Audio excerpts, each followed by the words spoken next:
up out of the ground. Oh, wow. That is so neat. Arkansas. Go do it. Yeah. $20. Dig all day. It's their tailings. And there are some places that you can take tools and, get into the veins and stuff, but that's a lot of hard labor. But yeah. So I have her, but I have not been able to do anything like what you did. But I think if I saw those eyes looking at me, I might. But anyway, so I have her sister. The first thing I saw wasn't eyes. I mean, that's the big thing that I see now because I've been calling for the portraits. But I would see entire scenes. It would be like opening the door to the front of your house and seeing everything that was going on outside your front door. The dogs running around, the kids playing, the insects doing what they're doing, the plants blowing in the breeze. So I would see scenes. Yeah, Andy. How do you decipher that? Sorry, I do see stuff sometimes, especially when you were saying that you see particle flying around. I see that all the time actually, and I'm seeing them right now. And every time I talk to you, they actually intensify. So thick that sometimes some of the words would start warping. Yeah, so I do get messages from them. I just don't know how to accurately decipher them. How do you think? Is it more intuitive or? No, it's completely visual. So the visual concepts come to me. For instance, I can tell if I'm in outer space or if I'm underwater or on the moon. Those concepts very clearly come through as soon as I see the visual. Okay. Yeah. I might not know if I'm on another planet. I might not know what planet that is, but I know I'm on another planet. Yeah. Additional question to that. Do you see those visual when you close your eyes or when your eyes are open? Both. And okay. I would say I can be in more spaces at once when my eyes are open. And I've always been an eyes open meditator. So day one that I began meditating, I meditated with open eyes. It took me some time for it to be natural for the eyes to close. And there's a reason for both. But with eyes open, I can be here and there. And with eyes closed, I'm primarily there. Okay. I that's very helpful. Thank you. Yeah. You're welcome. That happened. So Andy, from the dream state, I could walk dreams. So I would get up in the morning, and when my eyes opened, the other dream field would still be there, but so would the field in which I was getting up out of the bed and walking down the hall toward the bathroom. So yeah, that capacity started very young. Then I was just curious about what type of things Andy saw. You said that you can actually see. Do you think it's being able to see the 0 point field or energy or something? I actually don't know what 0 point field is. Would you mind defining that for me? The void. Basic, yeah, kind of the ether. Okay. The thing that connects everything, basically. I honestly don't know what I'm looking at. And it's intensifying right now, maybe because you're asking the question. So I would see blocks of pattern. And then I see a lot of little squiggly things flying around, and they do their own stuff, just like Casey says. I see little, sort of like when you look at a static screen, like a TV static screen, like that, but not as intense, not as thick. And then and they are in different colors too. Some of them are white, mostly purple to me. I'm colorblind, so when I say color, it's a little bit different from how people see it. So to me, they're purple. So I don't know what they are to other people. Yeah, and then sometimes they are, a couple times I see spheres, like actual spheres. So the sphere is actually, it's not like a ball, but it's more like in imagine you're looking at a static screen, and all of a sudden, some of the statics arrange itself to show you a sphere, and the sphere is animating, like pulsing a little bit, and they do talk to me. Yeah, That's neat. It's like your expression, your non-local consciousness during a waking state. You know, that's just really neat. Can you understand what they mean, or is that something that? I do. Some of the communication is very, very clear. At first, I you know, like, because everyone interpret, or not interpret, but their body deciphers things differently. For me, I'm not a visual person. I don't really remember my dreams. So when those things happen, at first, it sounds like gibberish. It's like, it's more like a ringing. And then I got used to it. My body itself actually automatically would decipher these ringing. So I still hear the ringing, but I would understand the ringing. Right. If that makes any sense. It really does make sense, because it doesn't really make sense to me at first. Well, no, I mean, what I'm saying is, yeah, no, I understand what you mean. Yeah. It's through telepathy, and, you know, it's not through language. It's something, it's more 4D language, and which Casey has spoken in quite a bit in a lot of her writings and stuff. Yeah, so it's mostly like that. They have been very helpful. Yeah, it's really, really neat. It's really neat. It's very interesting. It's really intensifying right now. But nothing is talking to me. I'm not.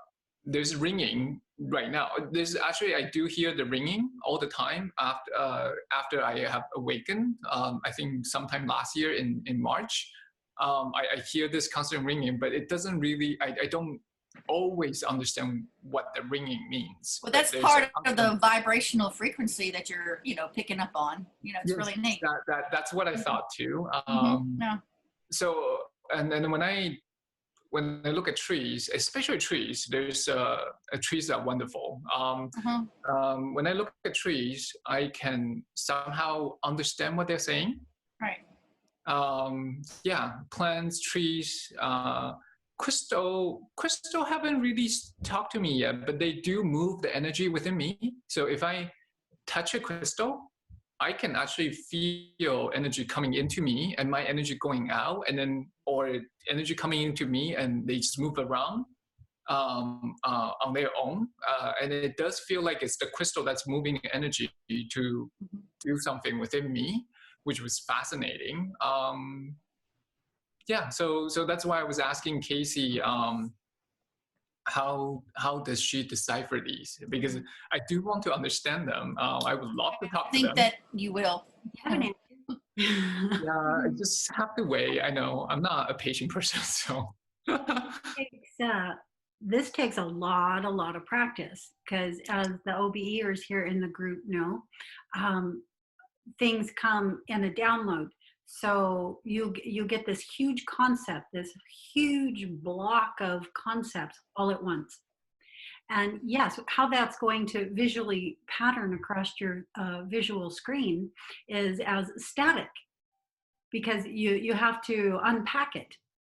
And so when you encryption, the concepts, you know, then you begin to see the whole thing in more detail. But when you're just seeing it as the whole block all at once, then yeah, it just seems like static. Yeah, yeah, it's fascinating. Oh, Hi, Deshanta. Hi. Can you hear us? Is she frozen? She's not frozen, but she cannot see us, I think, and hear us. There we go. There we go.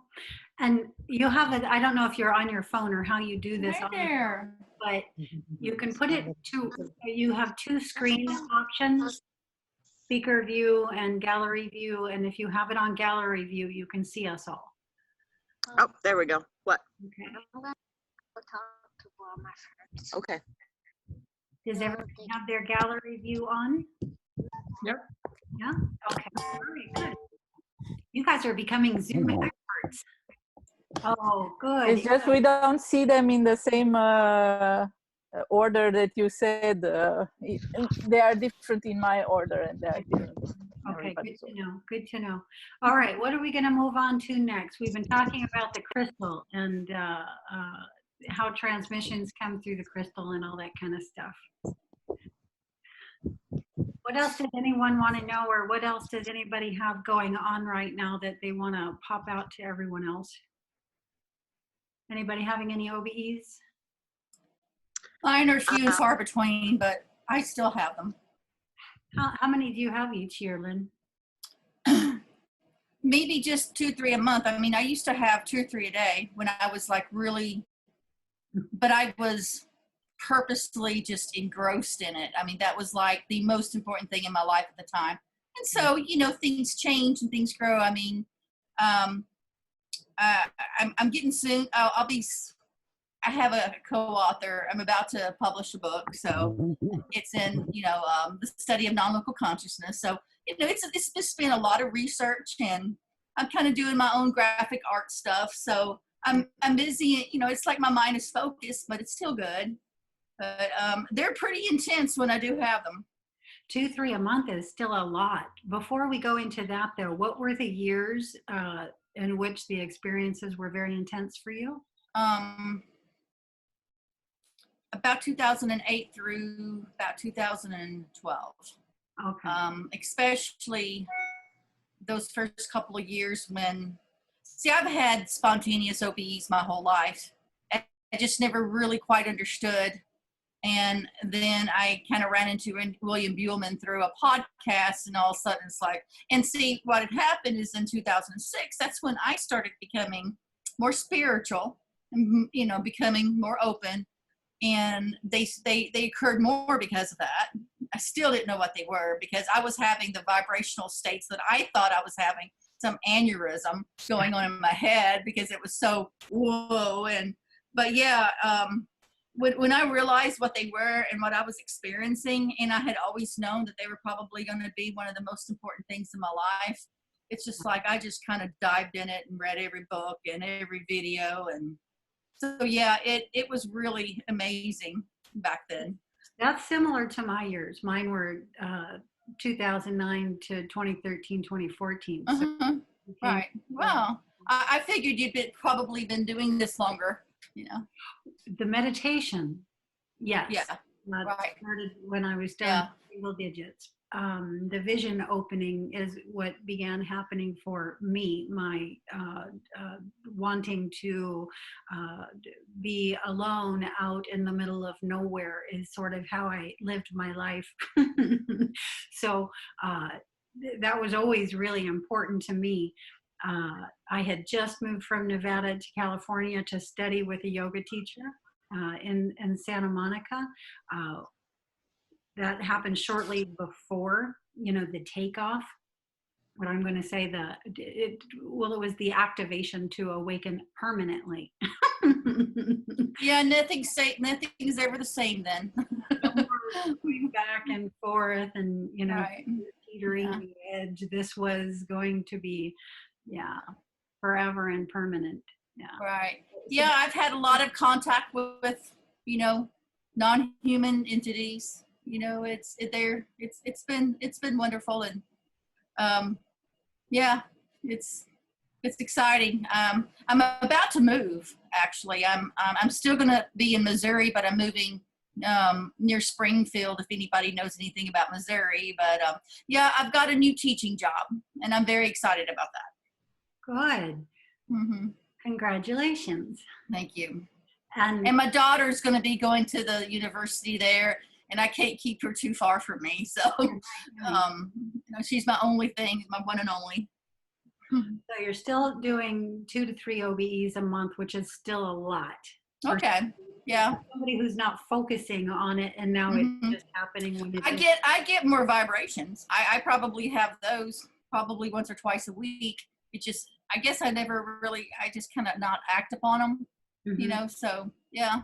So are you more just absorbing the kinetics from the vibrational state rather than unblocking conceptual ideas and thoughts?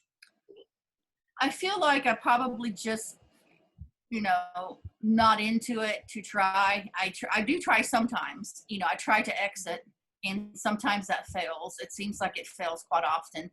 But like I said, it's spontaneous. It's always been mostly spontaneous, but back then in 2008 to 10, I was hardcore, doing whatever I could to make them happen. Yeah. Yeah. I'm going to say me too, although I didn't have to try to make them happening. They were happening, and I was just giving them 110% of my attention every moment of every Right. day for your street. I mean, I'm really, like I said, I do the research of non-local consciousness. I do. I definitely try to be in the moment, looking at synchronicities and stuff like that. And believe me, I love it, just being in that. And, being just close to nature. I'm in I feel like one of the most beautiful places in the world. The nature part, Andy talked about listening to trees. I mean, that part right there, there's moments in time when I'm just one with it, just the grass, the trees, just, it's like I'm not myself anymore. Yeah. Yeah. I understand. Are you still logging your experiences? Yes. Are you participating in any consciousness studies, or have you? Except for the research. Well, I mean, I've been kind of part of, well, you're there. I don't know if you're still on the free site. It's changed its name. Of course. Are you still there? Yeah. I wrote a chapter about OBEs for one of the books. I don't know if it's going in the second edition or the third edition for that, but that's about it. And I'm also doing, there's a group of us that we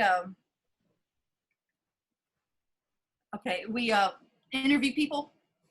Like a few months ago, we did William Buhlman.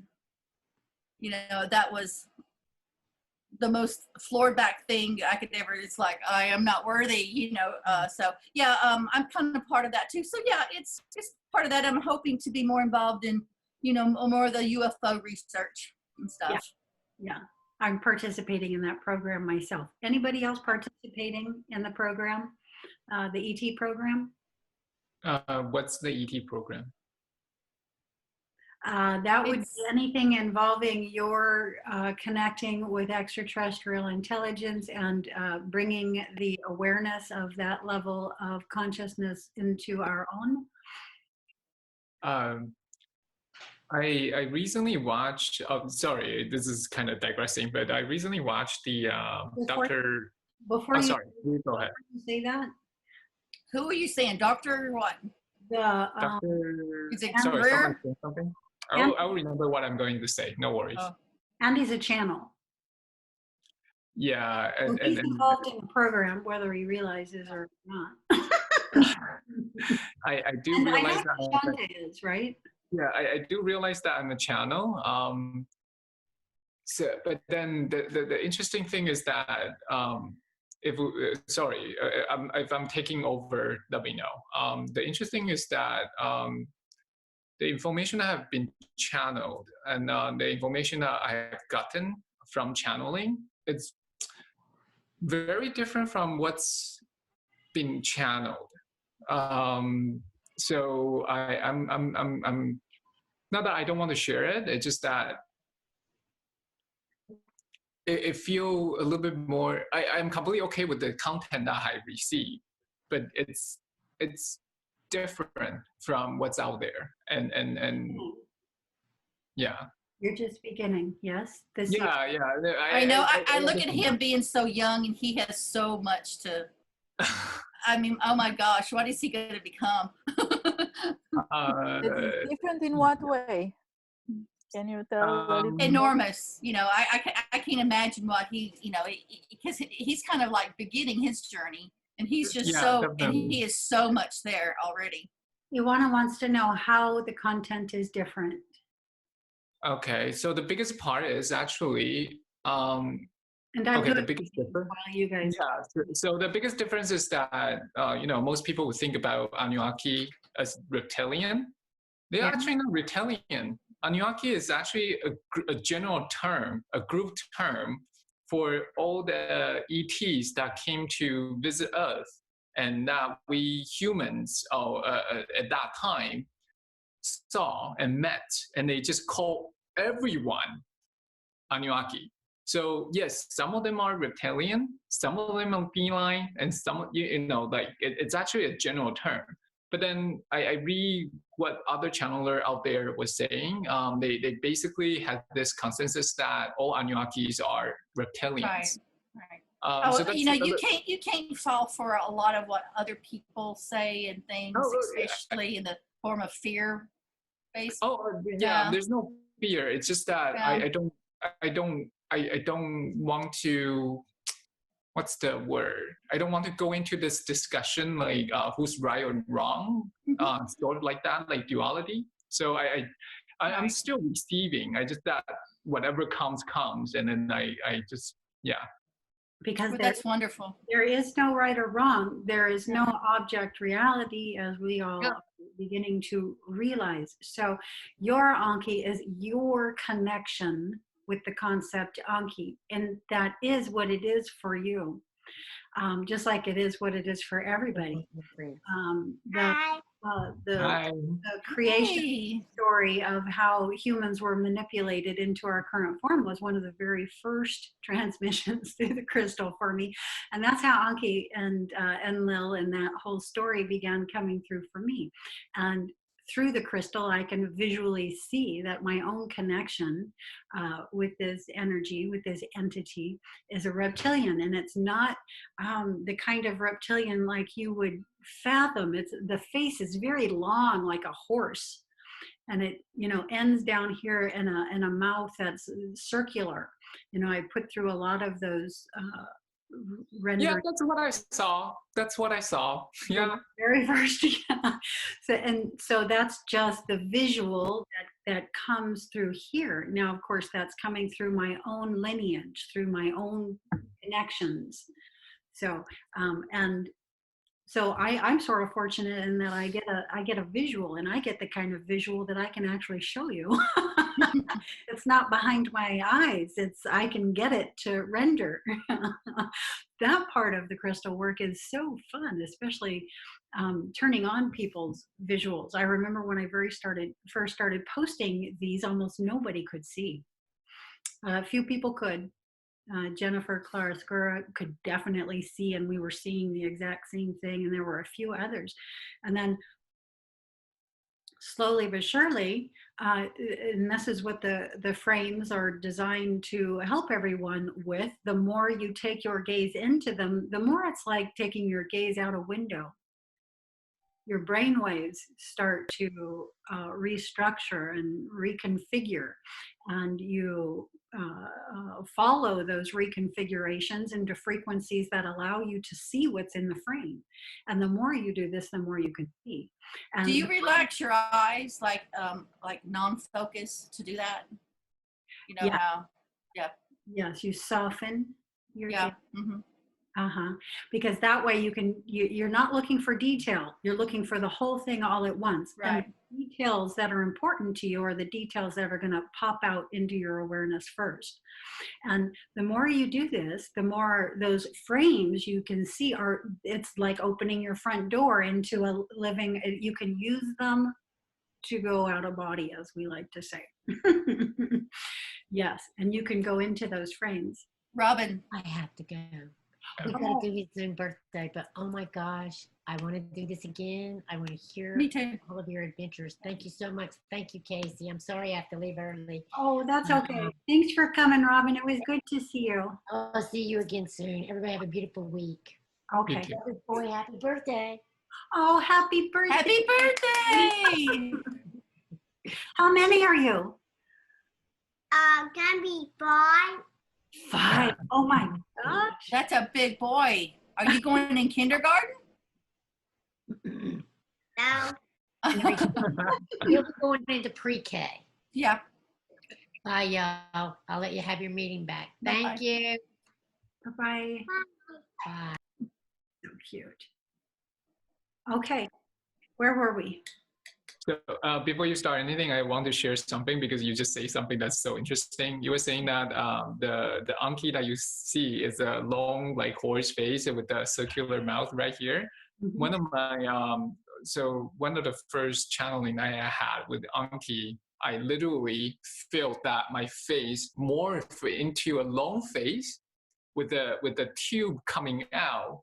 It was so weird, and at first I actually resisted a little bit because I have no idea what's happening, and then I remembered that there's no point resisting anything really in life. So I'm just like, okay, you know what, just do whatever you want to do. So yeah, so that was fascinating. You just say that, and you never shared that with me, so that is so interesting to me. Yeah. Yeah, good. But the genetics, a lot of times you can't tell by the visual appearance what genetics a being has. Like I wouldn't be able to tell from that configuration that came through the crystal that was reptilian. I just knew that was reptilian. So yeah, and you can have reptilian genetics, prime reptilian genetics, and appear human. Yeah. Yeah. So the appearance isn't speaking much to the genetics.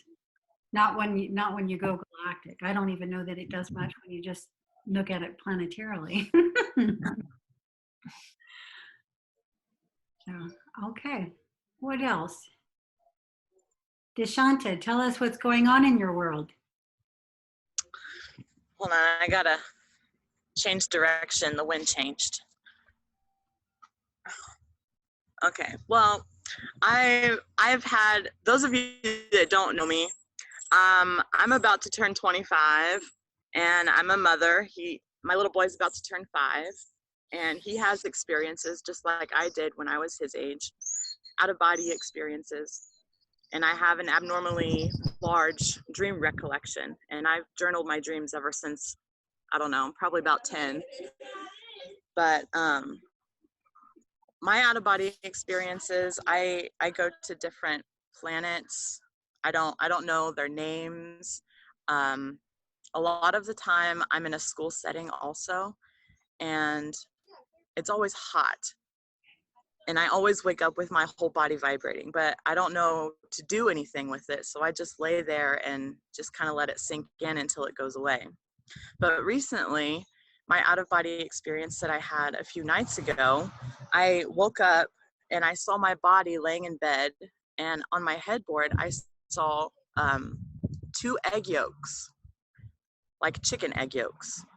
And I looked closer and there were heartbeats inside them.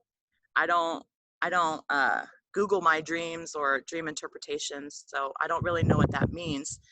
But that one has been pretty significant in my life recently because I've been struggling with fertility issues.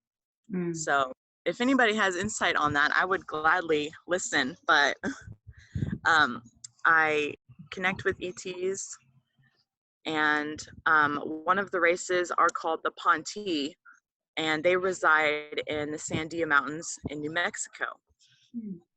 So that's pretty interesting. And I've also been practicing telepathy, and it's kind of scary because I'm actually succeeding.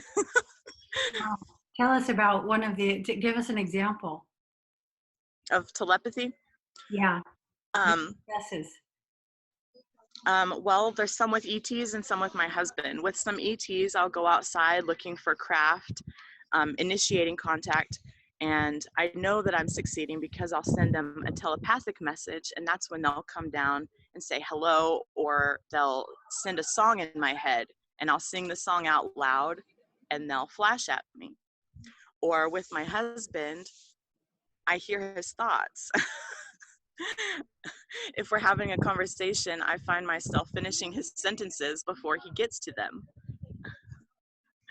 It's pretty interesting. And so have you ever sent and had him receive? No, not yet, because he doesn't practice it, but he's coming around to it just because of the fact that I've heard his thoughts. You could just give it a go, like send a thought and see if somewhere in the day he repeats something along the same line back to you. Yeah, I'll try that. And I want to try some card games or tic-tac-toe, but I'm really bad at tic-tac-toe and he beats me. So I don't I don't really know what else to do there. Okay. Okay. You I have want? a suggestion, Shanta, Okay. with my son.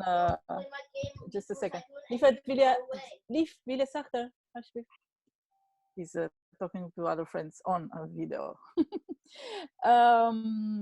The way I do it with my son is that we talk in our heads.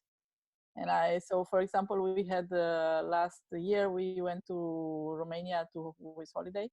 And so I was saying, do you want to, I asked out loud, so do you want to take a blue sweater?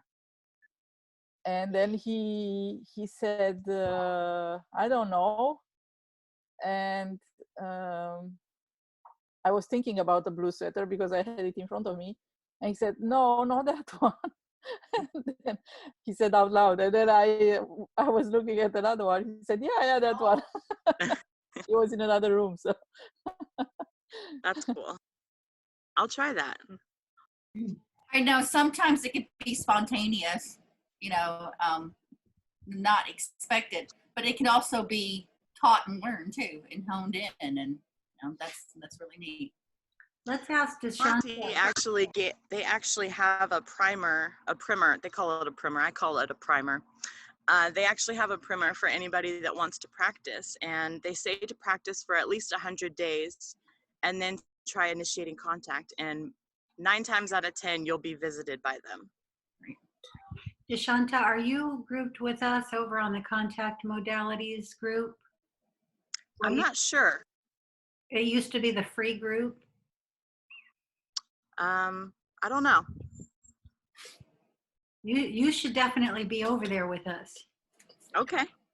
I don't post there a lot. I just and I don't have a lot of time for Facebook anymore. And I'm actually trying to move off of Facebook. I've been trying to do that for quite some time with a group of us. Yeah. But it's kind of hard. Everybody's stuck there. But there are a few groups there, and that is one of the groups that I like to check in on, at least once a month, and just sort of go through everything that was posted and, catch up with anything new, and maybe post some of my ET portraits, which always receives such good feedback there. When I first posted my first one there, it was funny. Everybody was really attacked it. I think they're beautiful. But about a dozen or two maybe people there could actually see, and so people started talking to me, and they see I'm, not a nut and just somebody who's not getting. Some people post some pictures, where there's nothing clearly there, but yeah, I don't feel like that says a lot about my work. There's very definitely something clearly there, and I usually check in with at least a dozen or two people to make sure we're seeing the same thing before I'll post it, somewhere else. Here's another thing too. The more people see what's embedded in those crystal frames, the more other people can see, because the more those beings actually embed. Once I see it, it's embedding. Once somebody else see it, it embeds more. And then the more people that see it, the more that so I can come back to a crystal frame like a year down the road, and I mean, it is just so much clearer than what it was, like a year ago. So that's a fascinating phenomena in itself. Yes. What, baby? Yeah. I wanted to say that it's changing for me too. Even when I'm looking at one image for 5 minutes then it's changing, it's morphing into something else while I'm watching it, and like, oh, I just saw you. Where did you go? Or it's changing, it's turning or something. It's really strange and interesting. Yes, they definitely do move, and that's an indicator that your brainwave patterns are altering. And if you pay attention, you'll feel this happening. You can feel yourself going into a dreamy kind of a state. You may be able to feel some of the phenomena associated with out of body experience coming up.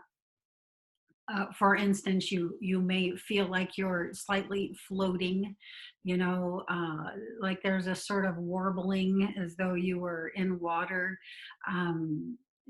All kinds of things, even the vibrational state, a low line hum. It could be isolated in certain areas of your body, or it could be general over your whole body, but these things will start occurring. So you can use these frames to assist the brainwave shifts, and you can ride those shifts into other fields. Here's the thing, a lot of people may be able to do this, but not realize that it's happening, and therefore make no attempt to make it back with the information intact. So the whole thing passes without any realization whatsoever that something just occurred. And so the more we pay attention when we're using the frames, specifically for this reason, or any other mode specifically for this reason. I was a window gazer before this. You just couldn't keep me away from windows. I could just sit on one side of a window and look out the window for ages. Because it's just one of those things that helps the brainwave shifts. You're in one space, and there's very clearly another different space outside that window. And so that awareness, that sensation can create the phenomena. And once you start paying attention to the phenomena, something's happening, and you ride that happening. And then unpacking concepts, being open to unpacking the concepts. That's the challenge for most people. They like to say, like Andy does, I'm not visual, but it doesn't always come through visual. It will come through your keenest sense. So you may hear things, or you may be more tactile or sensory, and it will come through that way for you. I've had OBEs that were purely sensory. I purely knew I was in a fabric shop, feeling fabrics through my hands. I could even tell you the colors of them and the type of material that was in my hands, without seeing a thing visually. It's the same way people who have no physical sight can see, because the sensation feeds them 100% of the information. Those kind of out-of-body experiences fascinate me, just fascinate me. I tend to have to have the auditory on at the same time as the sensory to get full information. But yes, Andy. I'm sorry. I think I'm in and out. Okay. I have definitely come around to what you just said. I finally realized that, like, I basically just I just tell my body to do whatever you want to do. I treat my body as another entity, and then I just tell it to do whatever it wants to do. Like, and then I don't know. I'll just receive the information. And actually, I think when you just mentioned that some of your OBEs are sensory, I would say that most of my OBE, if I have, I think I do have them, are mostly sensory. I do feel a lot of different stuff, basically all the time. Just right now, when you just say Andy, like, there's just, I literally feel that I was in another room. But I do want to ask Deshanta that, because you messaged that you didn't feel right somehow, right? I didn't feel right about a week ago, and I went through something that it's not negative, it's gonna sound negative, but it's not negative, and it's because you mentioned it, and it kind of related to my experience. So I want to, so that you're prepared mentally. So I went through something that was almost felt like a depression, but it's not. It just showed me something. Just showed me something. So what happened was that I did a long yoga practice, and right after that I did a meditation. And during the meditation, I literally feel the world went dark. And then it just this really, really dark thing. And it kind of, I'm not trying to stir up any fear. I really am just preparing, because it actually, I feel really good after. So I'm just going to jump to the conclusion first. I feel really good after. I never felt better now, ever. But that moment before that came, before the good stuff came, it was just so dark, so sticky. I didn't even know what that was. So not that you will go through that, but if you do, just hold your space. Just really just sit with it. It will pass. It will pass. I hope that's helpful. The reason I'm mentioning it is that I did notice a lot of people around me are experiencing the same thing, whether or not they are seekers. They went through the same stuff, and some of them actually cracked, because they were not able to hold it, just to hold their space and just let it pass. And I also, after that, I tried to kind of go in and just ask what was that I felt. And it just basically just said that, oh, it's just something that you have to go through. It's just something that you have to feel.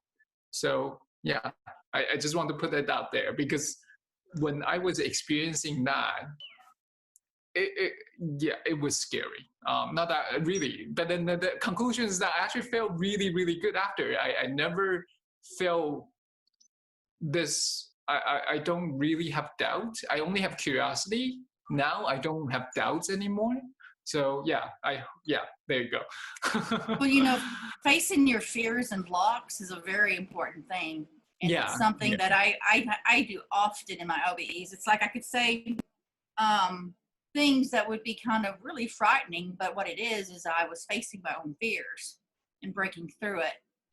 Just of course, I never really sent out some love that you're supposed to. I would just kind of like kick its ass or something. But it's part of it. It's just, and that's what I love about this consciousness stuff, is being able to kind of go inside and face the fears and the blocks and those things. There's nothing evil, bad about that at all. Yeah. It's actually uplifting and really good. Absolutely. Well, you just struck the core. The details are never the important part. It's the part that all of us want to get at, because as visual creatures, we're detail oriented. But the fundamental event that's occurring, the fact that we are working through our lower emotions, our lower thoughts, or in other words, our shadow. This is something that everybody on the planet is doing right now and has to do right now to come up into the higher energies, where it's a graduation. Yeah. And that which doesn't rise has to be let go and transmuted. Yeah. So yeah, everybody's doing that right now. Everybody's doing it. Who's had an OBE where they weren't able to overcome their fear? What happened? Or dream? Yeah, let's hear it. And it may just take time. Sometimes it doesn't happen all at once. It doesn't. No. Right. But then, have you ever had an OBE where you went into fear and you weren't able to get yourself out of the fear? There's been times when I purposely woke myself up because it was fearful. Okay. It's like body now. Yeah. But I ride. It's fun. I'll give you an example. But most of the time I kick their ass. I'm telling you. I really do. I'm supposed to do love, but it's like, but it's so great. But yeah, I mean, one of the first times I was in an OBE, and I felt fear start to rise, I realized in the experience, because I know what happens when I go into fear, but I was not able to get on top of it. So I literally fell through the floor of the building I was in down into the basement.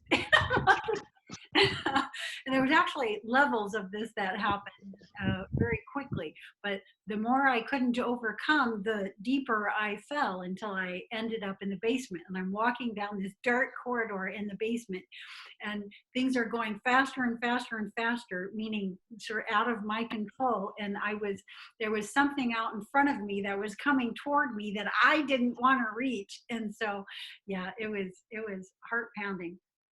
And that was What about you, Deshauna? It was then, only then, in that intensity of fear. That, so like the fear had to get to that level before I literally stopped in my tracks and just said very clearly, I am dreaming. I am dreaming. And the thing that we have to remember is here in this field, it's the same. If it's a visual field, it's a virtual field, and we are dreaming. Fundamentally, we are not this person. And that's what that is saying. There is a consciousness that is being this person, and it is having this dream. And when we remember that, when we realize that, that's what gets us out of the fear, the dreaming. I get a lot of my messages in dream time because, like I said, my dreams are a big part of my life. So anytime that I notice that something isn't going the way that I want it to go, I train in OBE and I train myself to notice signs, like if I can tell the time without it morphing, or if I can actually feel sensations. But I try to make myself consciously aware in that dream state that I'm dreaming, and I actually try to morph it myself and change it to the outcome that I want. Sometimes it works and sometimes it doesn't, but that's what I do. And then I wanted to add, when I don't feel myself, like what Andy said, when I feel kind of like the depression falling on me of the world, I actually have to isolate myself in the house, and I have to play all these different genres of music so I can work through every single emotion that I'm feeling. And then after that, like sometimes it takes me 3 or 4 hours of jamming out to this music, but then I feel so much better. I did that yesterday. I did that last weekend. That is so funny. I literally did that yesterday. That is so funny. You're listening to what, Deshanta? Do what? So you're listening to what? I listen to different genres of music. If I feel hurt or betrayed, I'll listen to a song about a broken heart or happy music. I just listen to anything that connects to an emotion that I feel. I'll listen to a type of music or a song, and I'll sing it and I'll dance to it, and I'll just be my authentic self until I feel better. Wow. Now, are you overriding the lower emotions, or are you transmuting them when you do this? I feel like I'm transmuting them because after, like, if I would feel stuck or constricted in some way. Thank you.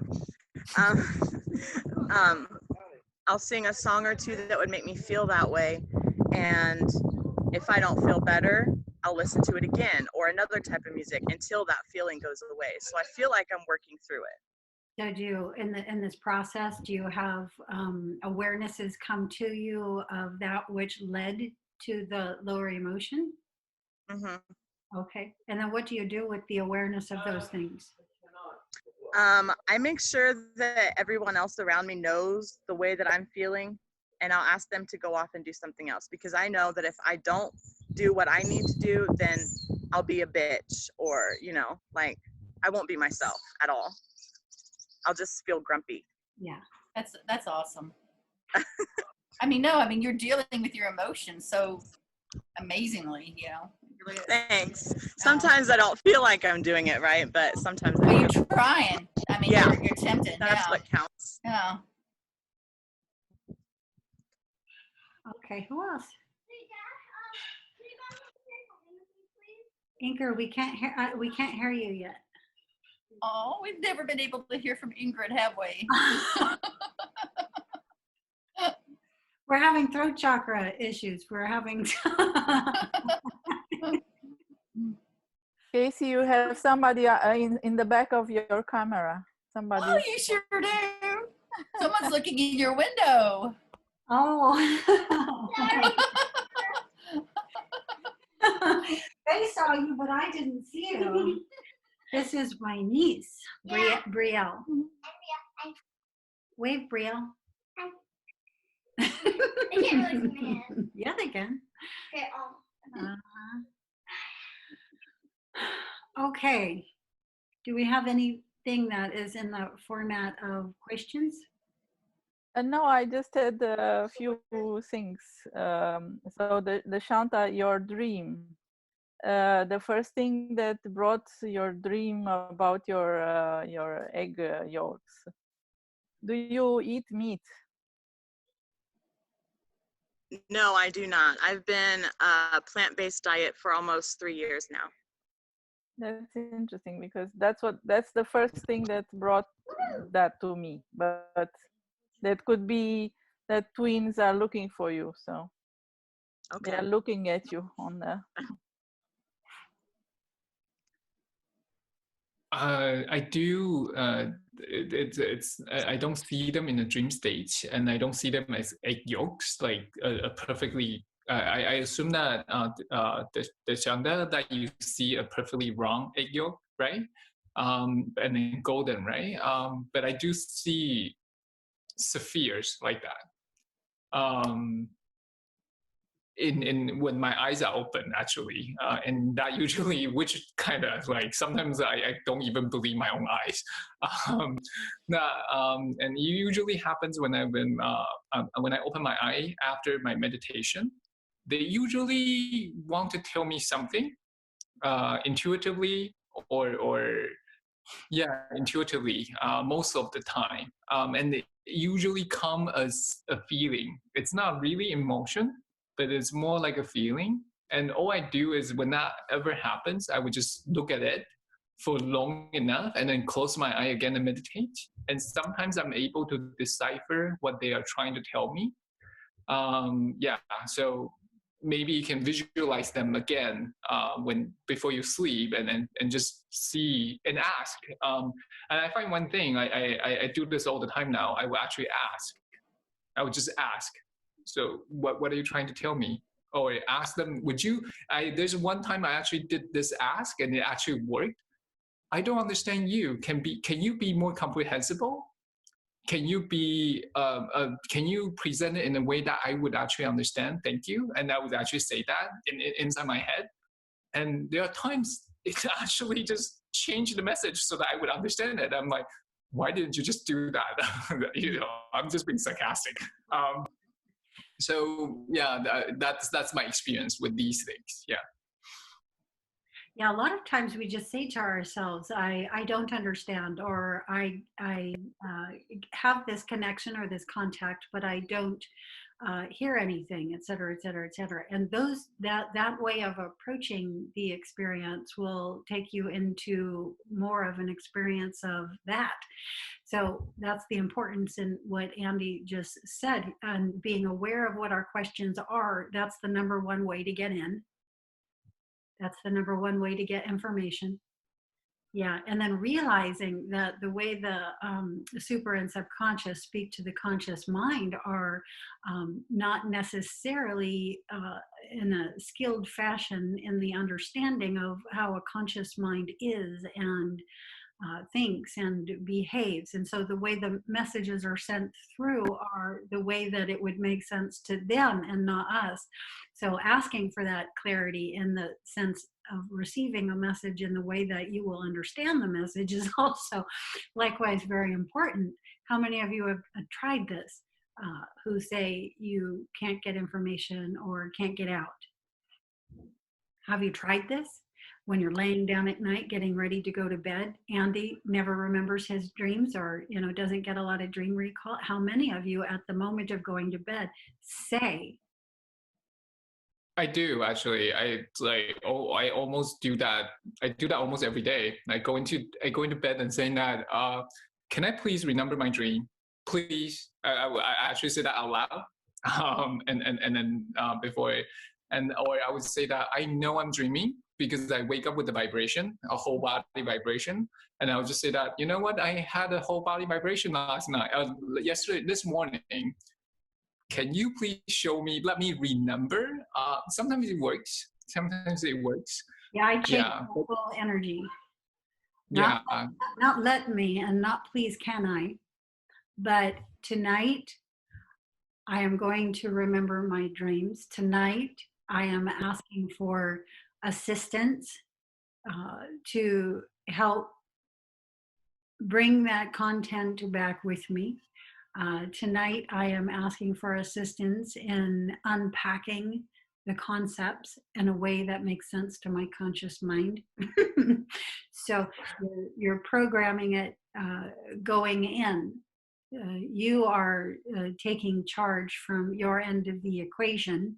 And as you're saying these things, literally programming, the consciousness cells that help comprise your entire system, mind, energy, body, structure. And because you've done that going in, you've locked it in. Another thing that's helpful to ask is for the moment in which you wake to be in the middle of the appropriate brainwave pattern. Because if you wake literally, as the waves are shifting out of the additional patterns and into the more common beta pattern we associate with being awake, that is such a narrow bandwidth that almost nothing can get through. So ask for your group, your team, to help you wake while the patterns are still in a theta alpha structure. And now you have to have enough energy and inclination to, at that time, be absorbing the concepts and saying them out loud in your head. I am walking into a tunnel. I am naked. This is what happened to me this morning. And so I begin mentally saying out loud, what it is that's happening. I'm constructing it and writing it in my mind, so that when the brain waves go into the beta structure, I've got it. I've got my sentences that bring back the whole thing. And you can do it with simple one-word concepts too. Tunnel, period. Naked, period. Group of people at back of tunnel, period. Do you instantly record that? Because I find myself that the longer I wait to write it down, the more I forget, even, because I try to remember things like that. One time I woke up in the middle of the night and recorded my dream on my phone, spoke to it. And the next day when I listened to it, it was as if it never had happened because I completely forgot. Was already gone. Yeah. Yeah. Yes and no. I'll start out doing that, but it's not the ideal. The ideal is to be able to hold those waves in my structure. Mm-hmm. And so it's something that I'll do in the beginning, but it's not something that I'll continue for so long. Here's the one exception, is if I'm having an OBE, a lot of the OBEs that I have are at the top of the night with the ETs, and at about 2 o'clock I'll get up to the bathroom. Now, if that happens, yeah, when I get back in the bed, I'm going to write it down, especially if it was long and drawn out and it was going to, and I want to be able to hold the data that's about to come now, then yes, I'll log that. But otherwise, no. Yeah, I definitely try to record my OBEs as soon as possible. I've been reading like Robert Moss, and he's more into the dream journeys and stuff. So it's like there's so much information that you can get from dreams too. So I don't want to lose that. It's all the same. Out of body experience, dream. It's all the same. The only difference, the content is. I know it's the awareness. It's a little bit different. Yes, is the amount of space between our conscious awareness in that point of experience. Yes, that's the only difference. But the content is the same. So whether you end up in it live and in first person, or more from a distance at a dream state, it's the content. Oh yeah, I believe they're all OBEs too. Just kind of different states of awareness. The content is the same. Yeah. Mm-hmm. And what's really interesting is the discovery of over the course of a night, and the literal hundreds, if not thousands, of dream structures that were created in places we visited and things that we did. Which did you bring back with you? Mm-hmm. You know, my problem too is, you know, I think I'm also trying to face a lot of anxiety-based dreams, you know, where you don't have control like in the OBEs, where you can actually, you know, face and conquer your fears. And, you know, I just, you know, it's a continuous thing, you know, it's always fighting, you know, your fears and anxieties of the world. And, you know, it's like I'll dream that I'll be taking a college class and I'm totally failing the class, or I'm teaching a classroom of kids and they're just screaming and yelling and, you know, climbing all the walls because I have total lack of control, you know, things like that. Anxiety-based dreams, that's pretty much what I call them. Mm-hmm. It's interesting. I'm not going to say I don't dream like that often. I think that we all do, but they're not important to me. And that's why, right. That's why I don't bring them back with me in the morning. Yeah. This is what I mean. It's interesting to see what is important to you and what is the content of all the content that's just happening. What bit did you feel important to hold on to and bring back with you? You know, and that's why this 365 days of dream consciousness experiment that I'm doing right now is so important to me. It was one of the things that I hoped to see. And it's not like I didn't know. I just wanted to put it through a more lengthy test. So for those of you who aren't aware that I'm doing this, every day for an entire year, I have brought back dream content. That was the experiment, to see if I could, to see what was necessary for me to. There are, of course, days, you know, that occur where I don't, and then I just simply discuss, you know, other things in those logs, but all of which are important. But over the process of this, you know, I have learned what it takes to be able to do such a thing, what effect doing such a thing has on a person and a life, and much more. So this is, I think, going to be something that I'm going to be writing and lecturing and talking about, you know, here forward, to help encourage other people forward into bringing content from other areas of their experiencing into this one.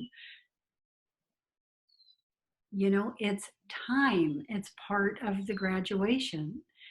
It has to start happening. You can't stay with a complete wall between the other areas of your experiencing and this one small area of your experiencing we call physical reality or physical space, in any dimension beyond 3D. You know, those dimensions are a breaking down of that wall, a breaking down of that separation, a breaking down of that barrier, so that you are having access to larger and larger amounts of yourself. And so I feel like this is a really important thing to begin doing. It's an important thing to begin doing amongst those of us who have grouped together in certain groups. And as a group gets it going, it's important for that group now to group with other groups and bring to each other the skills that they've been working on, so we can interpenetrate and intermingle, you know, on a larger scale. This is part of the ET contact. This is a part of all of that. You know, it's just going from planetary to galactic. I just saw a message. Yeah, it's from Ingrid. I dreamed the whole event I have a black line through the middle of my screen. So somebody else read this because there's some more. I dreamed the whole event that I have just lived the past month. I am still trying to accent what I saw first because I'm still grieving. Now I want to ask a question, but you dreamed the whole event that I just lived the past. So you dreamt the month that just passed in advance of it actually playing out in physical space? It's showing something that you need to know, I'm guessing. Maybe write in the chat, Ingrid, because we don't hear anything. Yeah. If you don't mind typing, I can read it out loud, Ingrid. Yeah. Where we cannot hear you. Unfortunately, we your can't hear lips you. just then. I don't know. Ingrid, let me ask you a question. So you dreamed this entire month before it happened? Oh my goodness. Yeah. So where does the grieving take? So it's premonition. Oh. Yeah. Was there something bad that happened? Death. Mom. Oh, yours, mine. Mom. Oh, your mom? You dreamt your own death? Oh, your mom's. Okay. Your mom's death? Has it come to pass? You dreamed it twice. I had those dreams before. When my dad was passing, the same thing happened. Yeah, and this was in the middle of my awakening. And I came and got, in fact, when Mesahari first came for me, that's the first place he took me, to my dad's house. And he was showing me my dad's house empty and a real estate agent in the house. And so, yeah, I was being given the information that it was happening in advance also. I didn't dream the actual experience, the actual events moment by moment happening. I was simply taken into his house and again shown it empty with a real estate agent. I had a lot with my mom up until the months before, when she died. She had Alzheimer's. So it's almost as if she was pretty much escaping her physical mind anyway, and they were wonderful dreams. It was as if she had already gone on, and we would just be together and just like living life. I still have those, in my last OBE, there was my mom, but it was just neat because it's like they occurred more and were more prominent as she came closer to death. Mm-hmm. So it was almost as if I would wake up and realize she was sick, because in my dreams she would be there and it was like everything was beautiful and wonderful. So I'd have to have the realization every time I woke up, she was close to death. Ingrid, I'm sorry. You're probably still feeling that all very strongly. It's still very raw. Yeah. Ingrid, I hopefully I'm not being, I don't know what the word is, but what I meant to say is that in my experience, I dreamed something like that too.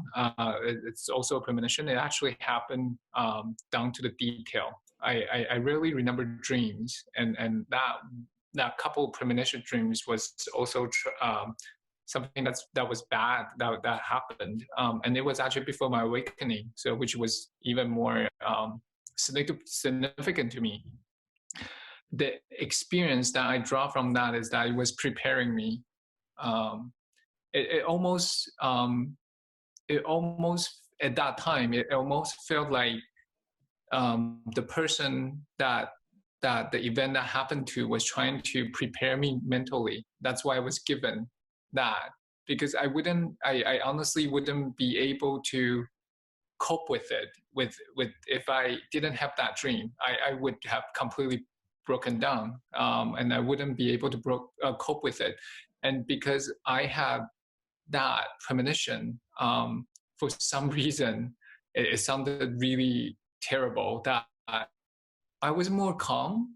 The grief was still there, the sadness was all there. It's just that physically I was somehow a little bit more prepared. It's not even the word prepare is not even the right word. It's just that I think it became a body memory, so that the body it can withhold what's happening to you emotionally and mentally. And I honestly hope that you feel somehow is able to process it. I'm sorry if I didn't say the right word or anything. I know it's really, really hard. Yeah. I saw a message too. Did I see another message? That was from Yeah, Deshanta. Oh yeah. Okay. Yeah. So yeah, the premonitions can be really hard. It's because you almost feel like you want to stop it, and you can't. And it will still happen exactly to the detail. It's it's yeah, and that was when I was younger. Yeah. Anyways, I yeah, a lot of love. Yeah.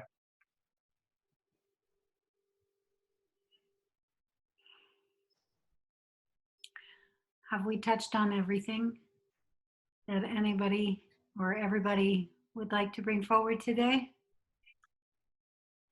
Okay. So Ingrid just said that hers was more symbolic, not detail as much. Yeah. Yeah. I've really loved this talk, Casey. I'm so Oh. happy that I was here. I am too. That was great to finally get to see you. I know. I've seen videos of you and stuff, and I've been wanting to do this for a long time. Yay, the fates finally aligned. Just having the surprise days off was amazing. I was hoping I was going to be able to get a message out to everybody to maybe have a room to yesterday and today. And then that didn't happen because so many things happened yesterday. The days fill in before you even know what's happened. But I hope we can do it all again sometime soon. Hopefully I won't have to keep working 6 days a week forever. And as far as currently, there still is the Thursday meditations, and so you should come meditate with us. Yeah, it's like sometimes I feel like I'm like you. I don't get on Facebook every day, and I feel like when you announce it, I might miss it or something. So, what time on Thursdays? It's 11 a.m. Same thing. Your time, okay. So yeah, and then 8 p.m. PST, whatever that is to you. But you're probably asleep during that one. Aren't you 2 hours? So you do two of them? Yeah, 2 every Thursday, an AM and a PM. Oh. Andy is a mega meditator. He meditates. Yeah, sounds like it. Yeah. Comes to I can actually. I am able to. I am actually able to sense when my brainwave turn into alpha when I meditate, and then that's when I can use it to look at different things. I actually get to go out somehow. There are a couple times I can actually. There are a couple times. What I love the most is actually traveling in the 3D life. So when I meditating and doing the alpha. In the alpha wave, brainwave state, I usually flow out and just watch the world. And there are a couple times I was able to get to flow out of Earth and watch Earth from the space, which was amazing, amazingly fun. So that's why I meditate a lot. It's just so that I get to travel. Just all right. Right. Meditation is what brought it for me, but I had to meditate a lifetime. Mine too. Yeah, mine too. That the meditation is what spawned. It's like the OBEs more. It's like what's going on here? Yeah, I want to know how to go out of body, and that's exactly what they have to do. But they tend to not want to do it. Anyway, yes, you have to quiet the mind, be still, focus the attention. All of this is what comes through meditation. And the most important part of the whole thing, every day, right, builds the momentum. Now builds the skill, builds the power, the energy for it all. Yeah, and it reconstructs your construct. Yes. Literally rewires you. Yeah, to be able to hold those higher flows of frequency. Yeah. And I'll say this over and over and over again. Your group, your team will not allow you to have conscious experiences until the conscious experiences can be held in your mind, energy, body system without deterioration to that mind, energy, body system. And so again, the meditations in which nothing seems to happen, or little, other than it's really nice to quiet things down, is what does that. That's what starts to reconstruct the construct. So I was watching some of your so I was watching. I remember watching one of your Tarot cards? videos. Oh, nice. My card.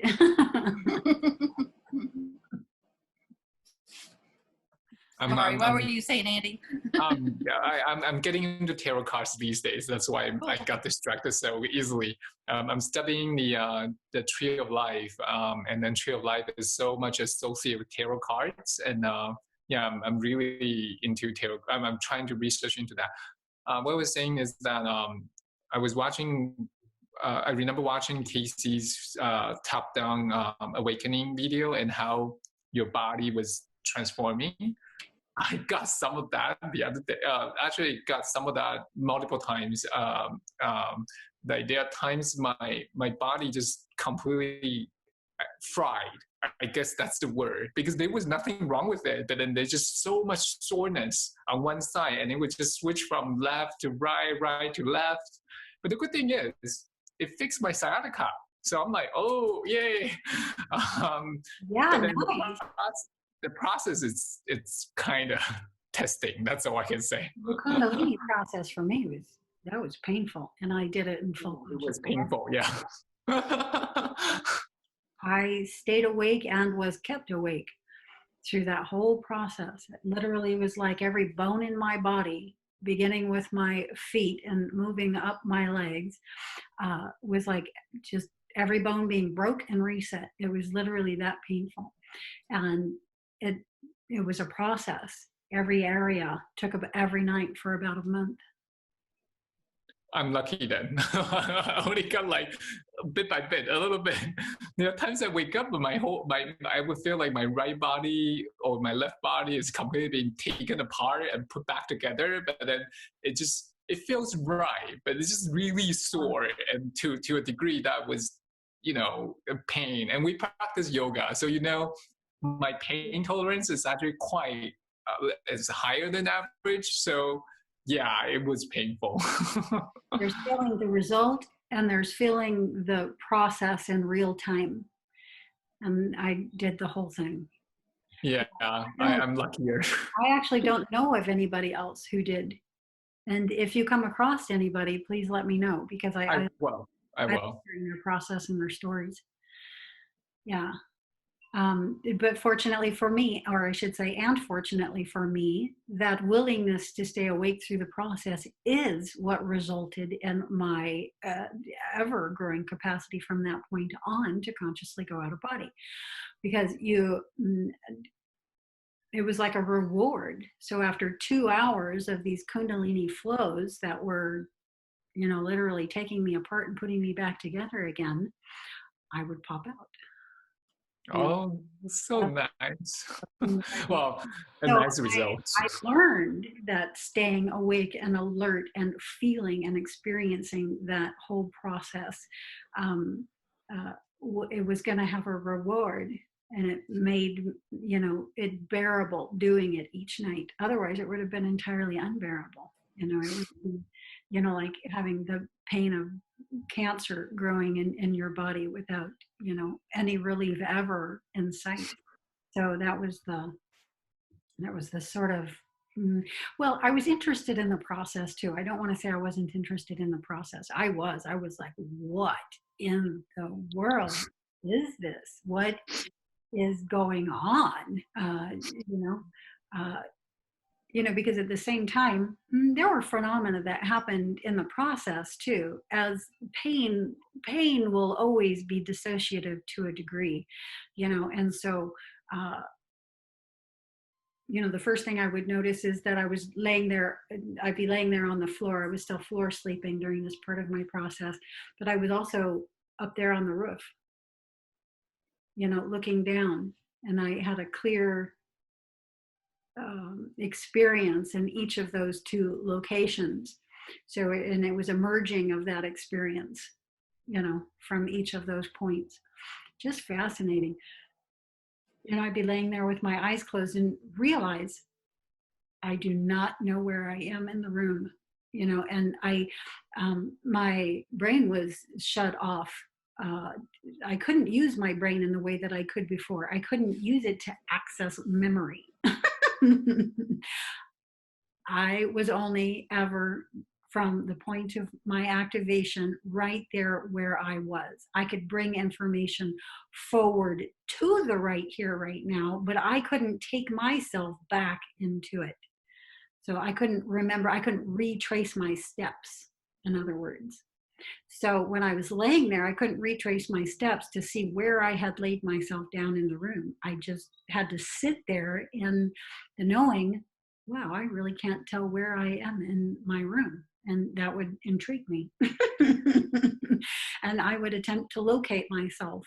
And in the using of these muscles, let's say, to try and locate myself, I would find myself in out-of-body experiences. It's fascinating. Fascinating. Yeah, it was. It was. Still is. Okay, anyway, don't want to bore you endlessly. Thank you all for coming today. Thank you. And Ingrid, I hope you get that mic part working. We would have loved to have. Yes. I know. It happened the very first time you came into the room, and you got it fixed that time. We'll have to remember what it was that you did. Okay. Until next time. Okay. Thank you so much. Namaste. Goodbye. Thank you, everyone. Bye. It was so wonderful to meet you guys. Yes.